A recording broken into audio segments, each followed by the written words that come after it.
మన అపరాధముల చేతను పాపముల చేతను మనం చచ్చిన వారమైండగా మనలను క్రీస్తుతో కూడా బ్రతికించిన మన దేవాది దేవునికి ఘనత మహిమను చెల్లిస్తూ మీ అందరికీ నా శుభములు. ఈ రోజు మన వాక్య ధ్యానం యోహాను సువార్త 11వ అధ్యాయం 45 నుంచి 57 వచనాల వరకు. లాజరును ప్రభు మరలా బ్రతికించడం ద్వారా దేవుని మహిమ ప్రజలందరి ఎదుట ప్రత్యక్షమైనప్పుడు అందరూ ఒకే విధంగా స్పందించలేదు. కొందరు యేసుప్రభునందు విశ్వాసముంచారు, మరికొందరు అదే అద్భుతాన్ని చూసి పరిశీల దగ్గరకు వెళ్లి చెప్పారు. అప్పుడు వాళ్లేమో యేసుప్రభుని చంపాలని కుట్ర పన్నారు. మనకు అర్థమవుతుంది, ప్రభు చేసిన అద్భుతం ఒకవైపు విశ్వాసానికి కారణమైతే మరోవైపు ఆయన చంపాలనే కుట్రకు కారణమైంది. అందుకే ఈ రోజు మన ధ్యానంలో లాజరు పునరుద్ధానం తర్వాత జరిగిన పరిణామాలను, కాయప చెప్పిన ప్రవచనంలో దాగి ఉన్న దేవుని ప్రణాళికను, మన ప్రభువు చివరకు సమస్త దేవుని పిల్లలను ఏకముగా సమకూర్చుటకు తన ప్రాణాన్ని అర్పించబోయే దైవిక ఉద్దేశాన్ని గురించి ఈ 45 నుంచి 57 వచనాల ద్వారా మనము ధ్యానించబోతున్నాం. లాజరు తిరిగి బ్రతికింపబడిన తర్వాత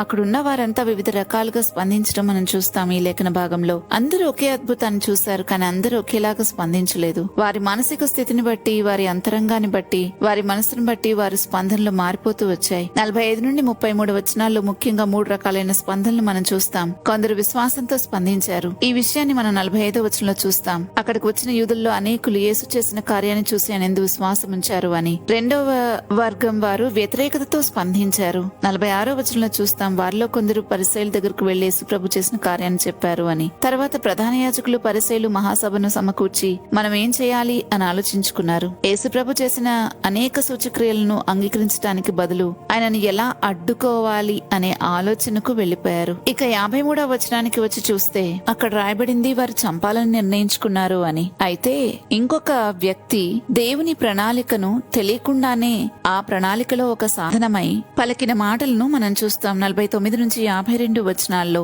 అయితే వారిలో కయపనొకడు ఆ సంవత్సరం ప్రధాన యాజకుడై ఉండి, మీకేమీ తెలియదు, మన జనమంతయు నశింపకుండానట్లు ఒక మనుష్యుడు ప్రజల కొరకు చనిపోవటం మీకు ఉపయుక్తమని మీరు ఆలోచించుకొనరు అని వారితో చెప్పెను. తనంతట తానే ఇలాగూ చెప్పలేదు, కాని ఆ సంవత్సరం ప్రధాన యాజకుడై ఉండెను గనక యేసు ఆ జనము కొరకును ఆ జనము కొరకు మాత్రమే కాక చెదిరిపోయిన దేవుని పిల్లల్ని ఏకముగా సమకూర్చుటకును చావనై ఉన్నాడని ప్రవచించెను అని చదువుతాం. అతడు నిజంగా యేసు ప్రభువుని ఒక రాజకీయ లేదా జాతీయ ప్రయోజనం కోసం ఉద్దేశించినప్పటికీ అతని మాటల ద్వారా దేవుని గొప్ప రక్షణ ప్రణాళిక ప్రకటించబడింది. యేసుప్రభు వారు కేవలం ఒక జనము కొరకే కాకుండా చెదిరిపోయిన దేవుని పిల్లల్ని ఏకంగా సమకూర్చటానికి చనిపోబోతున్నారు అని. దీనంతటిని బట్టి లాజరు తిరిగి బ్రతికించబడిన తర్వాత మనం ఒక గొప్ప సత్యాన్ని ఇక్కడ చూస్తున్నాం, ఆత్మీయ సత్యాన్ని. అందరి కళ్ల ముందు ఒకటే అద్భుతం జరిగింది, కానీ దానికి వచ్చిన స్పందన మాత్రం వారికున్న మనస్సును బట్టి మారుతూ వచ్చింది. కొందరు అద్భుతాన్ని చూసి యేసుప్రభుని నమ్మారు, కొందరు అదే అద్భుతాన్ని చూసి యేసుప్రభుని వ్యతిరేకించారు.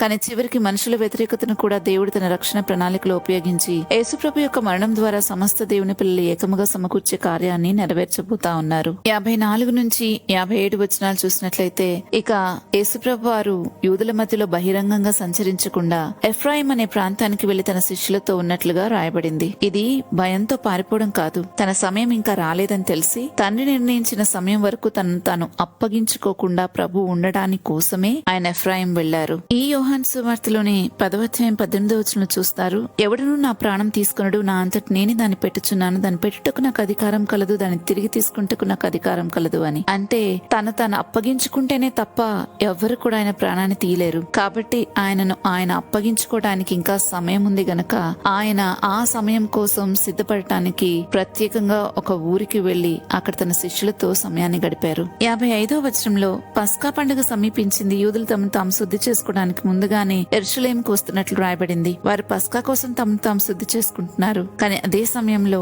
అసలైన పస్కా గొర్రెపిల్లైన క్రీస్తు ప్రభువారు సిలువకు వెళ్లడానికి సిద్ధమవుతా ఉన్నారు. తాను బలిగా అర్పించుకోవడానికి సిద్ధమవుతా ఉన్నారు. పాత నిబంధనలో పస్కా గొర్రెపిల్ల ఇశ్రాయేలీల ప్రాణాలను కాపాడినట్లే యేసు ప్రభువారు తను అర్పించుకుని పాపమరణ శిక్ష నుండి మనకు రక్షణ కల్పించి మనల్ని కాపాడబోతున్నాడు. అంత గొప్ప కార్యానికి ఆయన తాను సిద్ధపరచుకుంటూ ఉన్నారు. ఇలాంటి సమయంలో 56వ వచనంలో చూస్తాము, అక్కడ ప్రజలు యేసుప్రభుని వెతకడం, దేవాలయంలో నిలబడి ఆయన పండుగకు రాడా అని ఒకరితో ఒకరు మాట్లాడుకుంటా ఉన్నారు. అంటే అక్కడ ఉన్న ప్రజల్లో యేసుప్రభుని గురించి గొప్ప ఆసక్తి కలిగింది. ఈ ప్రధాన యాజకులు పరిసయ్యులు అయితే ఆయన పట్టుకోవడానికి ఆయన ఎక్కడున్నాడో తెలిసిన వారు తెలియచేయాలని ఆజ్ఞాపించారు. కానీ మిగతా జనము ఆయన్ని చూడాలని, ఆయన మాటలు వినాలని ఆసక్తిగానే ఉన్నారు. కాబట్టి ఈ వచనాలన్నిటి ద్వారా మనం అర్థం చేసుకోవాల్సింది ఏంటంటే లాజరును తిరిగి బ్రతికించటం ద్వారా యేసుప్రభు వారు దేవుని యొక్క మహిమను ప్రత్యక్షపరిచారు. ఎక్కడ దేవుని మహిమ ప్రత్యక్షపరచబడుతుందో అక్కడ మనుషుల యొక్క అంతరంగాలు ప్రత్యక్షపరచబడతాయి. అంటే వారి అంతరంగాన్ని బయట పెడుతుంది దేవుని మహిమ. కొందరు విశ్వసించారు, కొందరు వ్యతిరేకించారు, మరి కొందరు తెలియకుండానే దేవుని రక్షణ ప్రణాళికలో భాగమైన మాటలు పలికారు. అయితే మనుషుల కుట్రలన్నిటికంటే దేవుని సంకల్పమే గొప్పది అన్న సంగతిని మనం మర్చిపోకూడదు. అలాగే సాతాను కూడా మనుషుల మీద ఎన్నో కుట్రలు పన్నొచ్చు, కానీ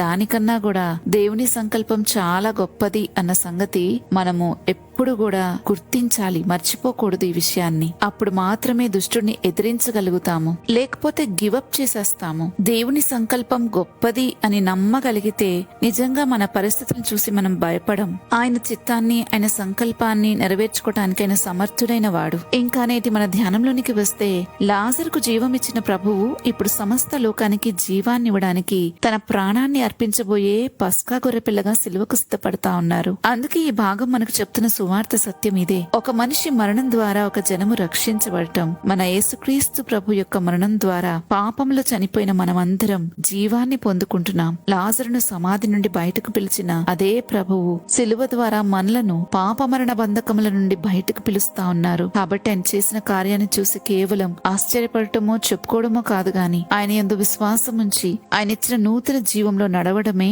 మన స్పందన. అయితే మనం బ్రతికినట్లే, నిత్య జీవాన్ని పొందుకున్న వారమే. మరి మన స్పందన ఎలా ఉంది? ఆయన మనకు తెలియచేసిన సత్యం పట్ల మనము ఎలా స్పందిస్తా ఉన్నామో ఒక్కసారి ఆలోచించుకుని ప్రార్థన చేసుకుందాం. పాపమరణ బంధకముల నుంచి విడిపించిన మా గొప్ప దేవా, నీకు స్తోత్రాలు చెల్లిస్తున్నాం. ఈ రోజు ఈ వాక్య ధ్యానంలోంచి మాకు నేర్పించిన సత్యాన్ని బట్టి నిన్ను స్తుతిస్తున్నాం ప్రభా. నీవు చేసిన గొప్ప అద్భుతమైన కార్యాన్ని చూసి ప్రజలు వివిధ రకాలుగా స్పందించారు. అయితే ఈ రోజు మా హృదయం ఎలాగుందో మాది మాకు చూపించమని ప్రార్థిస్తా ఉన్నాం. మేమెట్లా స్పందిస్తూ ఉన్నాం తండ్రి? మా జీవితంలో నీ పట్ల మాకు ఎటువంటి వైఖరిని మేము కలిగి ఉన్నాము, ఈ విషయాలు మాకు తెలియచేసి మాలో రావాల్సిన మార్పును తీసుకుని వచ్చి నీ మహిమను చూసి నిన్ను మహిమపరిచే వ్యక్తులుగా ఉండడానికి మాకు సహాయం చేసి నడిపించమని యేసుక్రీస్తు ప్రభు వారి నామంలో వేడుకుంటున్నాము తండ్రి. ఆమెన్. రేపటి ధ్యానంలో మరలా తిరిగి కలుద్దాం. అంతవరకు దేవుని కృప మనందరికీ తోడైనను గాక. ఆమెన్.